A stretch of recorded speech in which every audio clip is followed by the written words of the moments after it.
On peut se tromper, mais selon les images qui circulent, il semblerait que ces personnes-là voulaient donc affronter les forces de l'ordre. Est-ce que vous confirmez cette information? Non. Ce qui s'est passé au plateau là, je vois cela, toi Lucie là.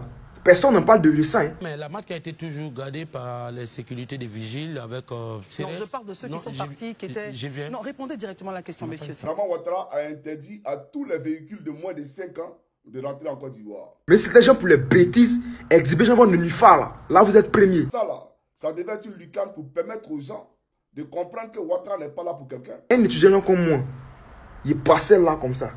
Bon, Dieu merci que là-bas, quand j'ai entendu les coups de feu, pa, pa, pa.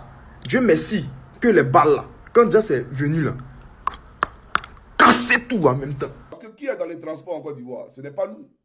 C'est vos frères du Nord, d'accord? Et puis avalé. Et c'est quelque chose qui jamais été arrivé. Vous ne parlez pas de ça. Ouattara est dos au mur. Ce n'est plus le moment des discours, ni des détours politiques. Le pays est en feu silencieux. Et le feu vient du bitume. Taxis, djebaka, camions de marchandises, tous sont à l'arrêt ou roulent sous tension. Le peuple ne veut plus entendre « on va voir », le ministre s'en occupe, ou le gouvernement est à l'écoute. Non. Maintenant, c'est lui, le président, que les Ivoiriens veulent recevoir bouger. C'est sa parole qu'ils attendent. Et surtout, c'est des actes qu'ils exigent. Plus de place pour les excuses. La grogne a quitté les garages pour prendre la rue. Ce qui était un simple problème de carburant ou de taxes a pris des allures de rébellion sociale. Chaque bouchon, chaque arrêt de bus est une bombe à retardement. Les chauffeurs n'en peuvent plus. Les usagers, eux, sont à bout. Aller au travail est devenu un calvaire. Emmener son enfant à l'école, un parcours de combattant. Le transport est l'artère du pays. Et aujourd'hui, cette artère est bouchée. Le cœur de la Côte d'Ivoire bat mal, très mal. Ouattara, en tant que chef, ne peut plus se cacher derrière ses ministres. Trop de blabla, trop de promesses sans lendemain. Trop de petits arrangements entre amis pendant que le peuple souffre. C'est lui qui a le volant du pays. Et s'il ne fait pas un virage urgent, c'est dans le mur qu'il va envoyer tout le monde. Le problème de transport est devenu un symbole.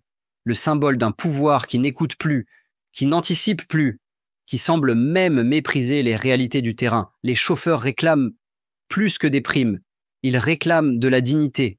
Ils veulent des routes décentes, des contrôles justes, des taxes supportables. Et surtout, ils veulent qu'on les considère comme des piliers de la société. Car sans eux, il n'y a pas de vie, pas de marché, pas d'école, pas d'hôpital.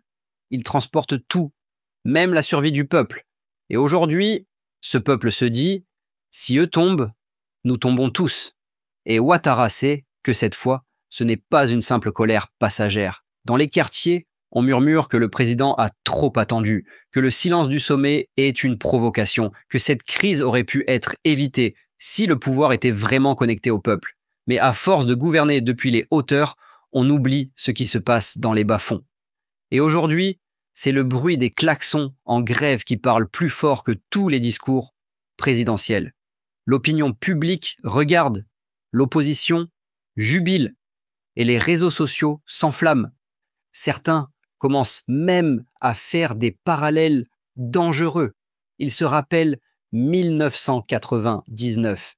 Ils se rappellent 2010, les petites étincelles sociales qui ont fini en incendie politique. Et si ce chaos dans les transports n'était que le début d'un raz-de-marée, les chauffeurs pourraient bien devenir les détonateurs d'une nouvelle contestation nationale, car leur colère trouve un écho chez tous les frustrés du système. Ceux qui n'ont pas de route, pas d'eau, pas d'espoir. Et ils sont nombreux. Ouattara a encore une chance, mais c'est la dernière. Il doit descendre dans l'arène, regarder le peuple dans les yeux et dire « Je vous ai compris et je vais agir ».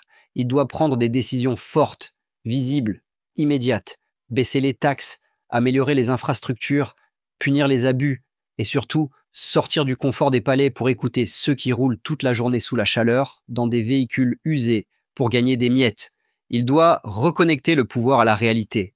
Sinon, le transport ne sera que le premier domino. Car derrière les chauffeurs, c'est toute une société fatiguée qui attend son tour pour exploser. Et si Ouattara ne règle pas ça, alors ce ne sont pas seulement les rues d'Abidjan qui seront bloquées. Ce sera tout son régime. Je reviens sur Yapi Koulibaly. Une scène semblable à celle de combat militaire des tirs à armes de guerre et de pistolets automatiques ont été entendus dans la matinée du lundi dernier, ici au plateau, créant peur et panique. Il y a eu, selon les informations recueillies auprès de sources peu dignes de foi, une demi-douzaine de blessés, beaucoup de gris-gris saisis, des personnes interpellées. Monsieur le porte-parole principal du gouvernement, que s'est-il passé ce lundi ici au plateau? C'est une situation qui est relative à la question donc de la MATCA, la mutuelle donc l'assurance des taxis compteurs de Côte d'Ivoire, mais c'est une situation qui est en train d'être réglée. Il s'agit donc d'un conflit entre des partenaires sociaux, il faut le dire comme ça, de la MATCA, mais cette question aujourd'hui est devant les tribunaux et le ministère donc des Finances et du Budget a désigné un administrateur provisoire de cette société.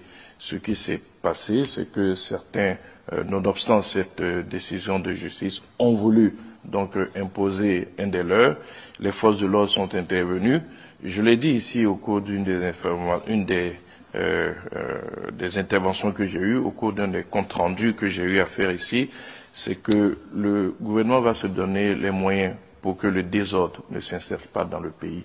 Il y a eu peut-être de la brutalité. On peut remercier Dieu qu'il n'y ait pas eu de perte en vies humaines, mais il faut savoir que nous ne tolérerons pas que le désordre s'installe et que des gens se rendent justice.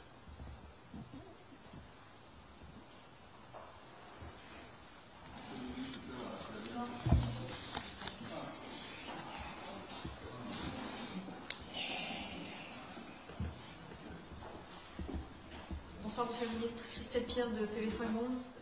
Je voudrais tout d'abord rebondir sur la question de mon confrère. Est-ce que vous auriez s'il vous plaît un bilan exact du nombre de blessés de lundi?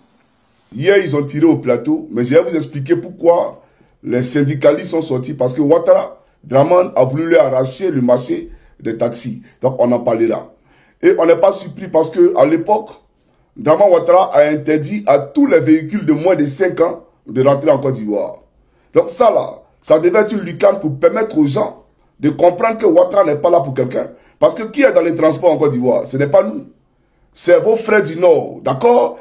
Pour qui tu as pris des armes pour endeuiller la Côte d'Ivoire et terroriser, traumatiser Gbagbo Laurent là. C'est eux qui sont dans les transports. Mais quand tu interdis aux véhicules de moins de 5 ans de rentrer en Côte d'Ivoire, c'est qui tu vises, c'est pas nous qui vises. Donc pour dire aux gens qu'il y a longtemps, Draman leur a fait comprendre qu'il travaille pour les multinationales. Il y a longtemps, Draman Ouattara a lancé le message pour vous dire qu'il n'est pas là pour vous. Il n'est pas là pour les Ivoiriens. Il est là pour ses enfants, ses neveux, ses nièces, ses gendres et compagnie. Et que vous là, mais vous êtes bien entendu son bétail électoral. Vous là, vous servez à porter des t-shirts et on vous donne pain, sardines, 3000. Pendant ce temps, l'opposition affine sa stratégie.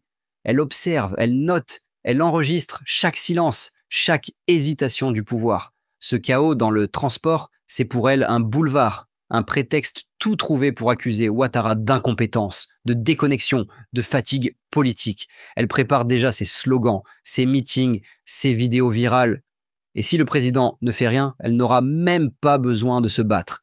Le peuple viendra à elle, poussé par le ras-le-bol. Les syndicats aussi se réveillent, et pas seulement ceux des chauffeurs, les enseignants, les fonctionnaires, les étudiants.